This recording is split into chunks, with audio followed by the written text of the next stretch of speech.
रात का सन्नाटा था। चांदनी रात में भी गांव का साया डरावना लग रहा था। यह गांव, जिसे लोग भूतिया गांव के नाम से जानते थे, सदियों से अपने रहस्यों और भयानक घटनाओं के कारण कुख्यात था।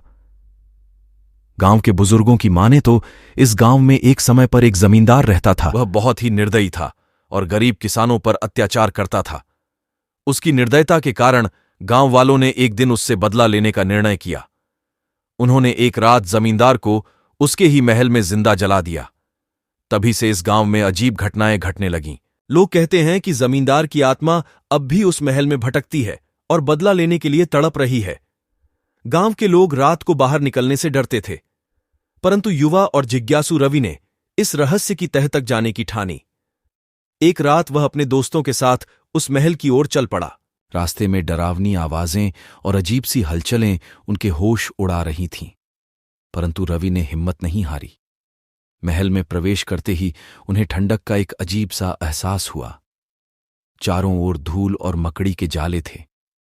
अचानक एक दरवाजा खुद ब खुद खुल गया और अंदर से धीमी आवाजें आने लगीं।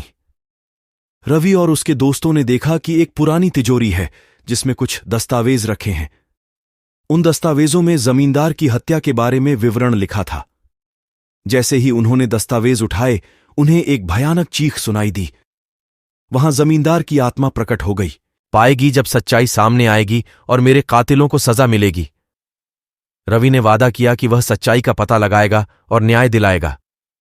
आत्मा ने उन्हें जाने दिया और धीरे धीरे विलुप्त हो गई। गांव लौटकर रवि और उसके दोस्तों ने सभी दस्तावेज गांव वालों को दिखाए। सत्य सामने आने पर गांव वालों ने जमींदार की आत्मा की शांति के लिए प्रार्थना की। कुछ दिनों बाद गांव से भूतिया घटनाएं गायब हो गईं और लोग फिर से सामान्य जीवन जीने लगे। रवि की बहादुरी और जिज्ञासा ने न केवल गांव को एक बड़ा रहस्य सुलझाने में मदद की, बल्कि एक भटकी हुई आत्मा को शांति भी दिलाई।